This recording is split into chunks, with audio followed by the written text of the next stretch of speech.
कबूल होना ही होना है।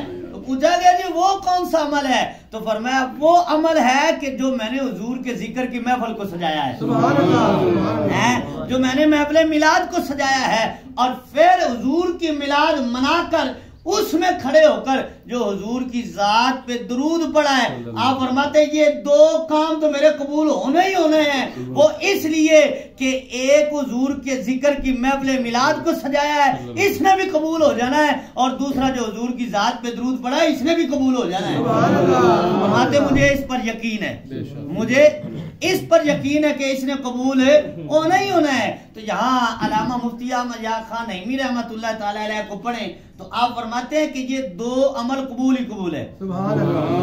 एक महफिल मिलाद और दूसरा हुजूर की जात पे दरूद पढ़ना, फरमाते हैं ये कबूल ही कबूल है।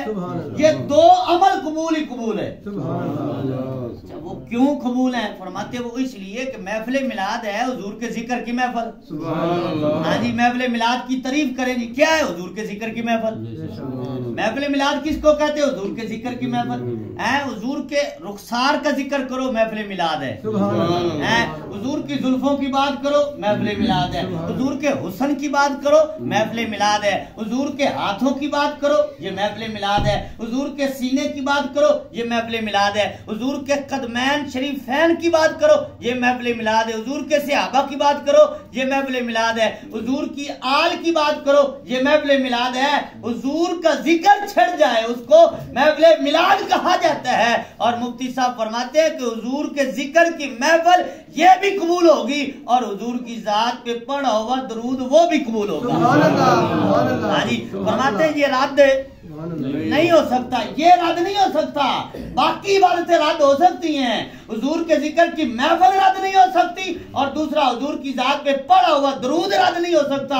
फिर पूछा गया जी क्यों नहीं रद्द हो सकता? हज़रत साहब ये आपकी नजर है।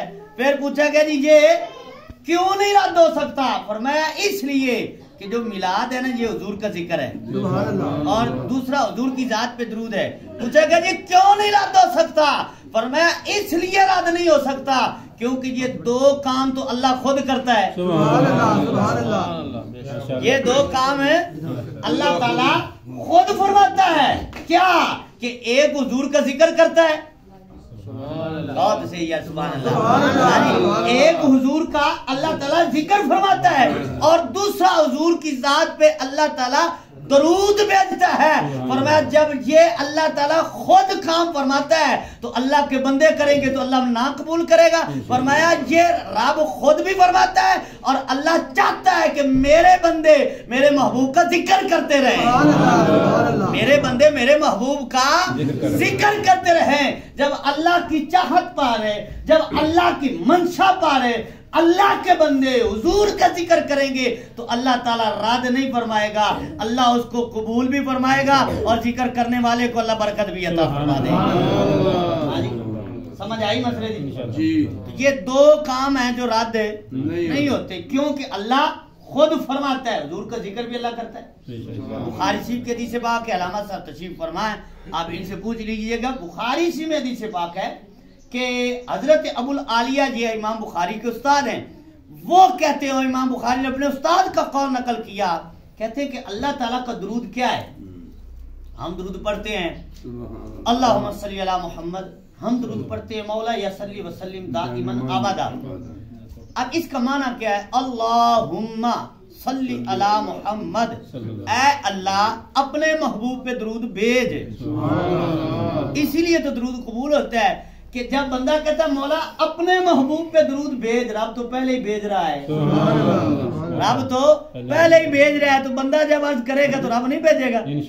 हाँ जी, रब और रहमतें फरमाएगा और रब अपने महबूब पर भी रहमतें फरमाएगा और दरूद पढ़ने वाले पर भी अल्लाह ताला रहमतें फरमा देता है। अच्छा, हमारा दरूद है अल्लाहुम्मा सल्ली अला मुहम्मद, हम दरूद पढ़ते हैं मौला या सल्ली व सल्लिम दाइमन अबदा, मौला या ऐ मेरे मौला, अल्लाहुम्मा ऐ मेरे अल्लाह।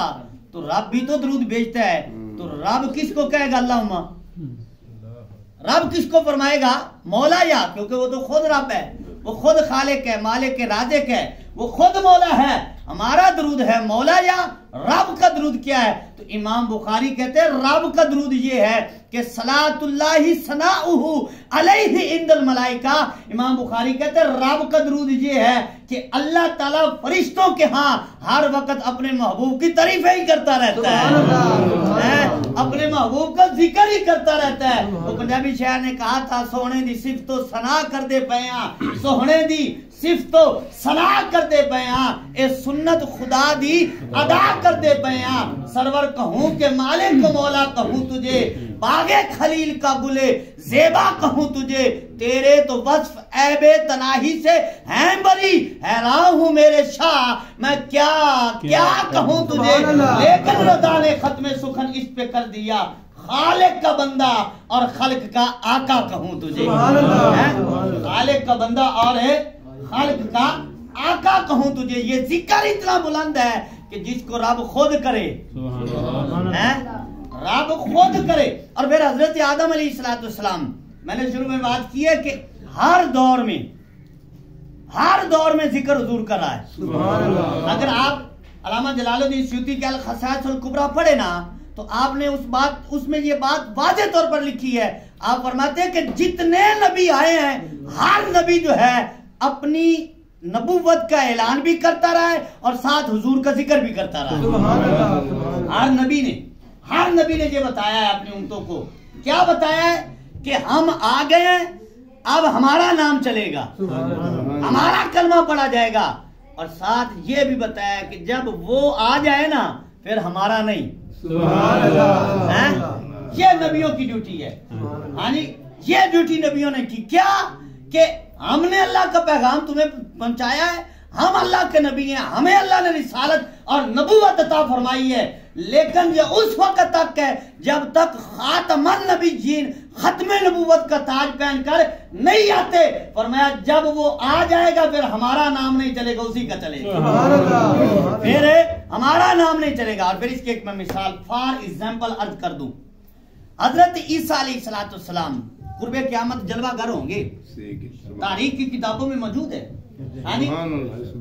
और अकायद की किताबों में मौजूद है। जहां क़यामत की निशानियां है ना वहां ये लिखा हुआ है कि हजरत ईसा अलैहिस्सलाम जिंदा है, चौथे आसमान पर आपको उठाया गया है, चौथे आसमान से आप फिर दमिश्क की जामे मस्जिद में जो है उतरेंगे, मीनार से फजर की नमाज का वक्त होगा, हजरत इमाम महदी नमाज पढ़ाने लगेंगे, आप मस्जिद में आ जाएंगे। सुभान अल्लाह। आप मस्जिद में आ जाएंगे, जब मस्जिद में आएंगे लोग पहचान लेंगे अल्लाह के नबी आ गए, अल्लाह के नबी आ गए। मीनार से जब तशरीफ लाएंगे ना तो सारे लोग जो खड़े होंगे पहचान लेंगे, वो सफों में रास्ता देते जाएंगे और आप आगे चलते चलते पहली साफ पर आकर खड़े हो जाएंगे।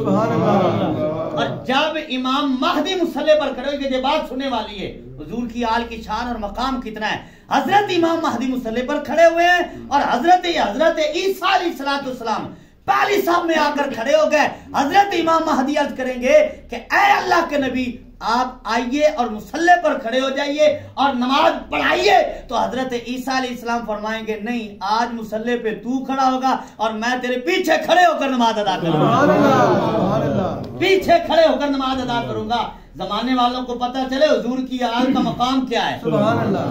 सरकार ने फरमाया या फातिमा अब श्री या फातिमा इन्नल महदी मिन की, फरमाया ए बेटी तुम्हें मुबारक हो, मेरी उम्मत का आखिरी इमाम महदी जो है वो तेरी औलाद से होगा। इमाम महदी तेरी औलाद से होगा। हुजूर ने एक खबर जहां दी है, फरमाया हर एक की औलाद खत्म हो सकती है, फरमाया बेटी तेरी औलाद नहीं खत्म हो सकती। तेरी औलाद लाखों यजीद आ जाएं, हुजूर की औलाद फिर भी खत्म नहीं हो सकती, क्योंकि अल्लाह ताला ने वादा फरमाया इन्ना आतोइना कल कौसर, इन्ना आतोइना कल कौसर।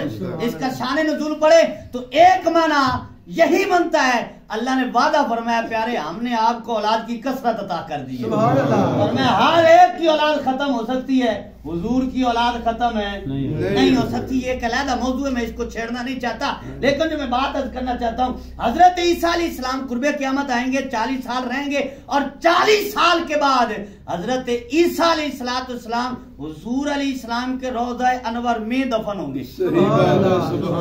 सरकार के रोज़ा अनवर में दफन होंगे। सरकार अली इस्लाम के रोज़े अनवर में 3 मज़ार हैं, एक सरकार का, एक सिद्दीक़ अकबर का, एक फारूक आज़म का, लेकिन एक की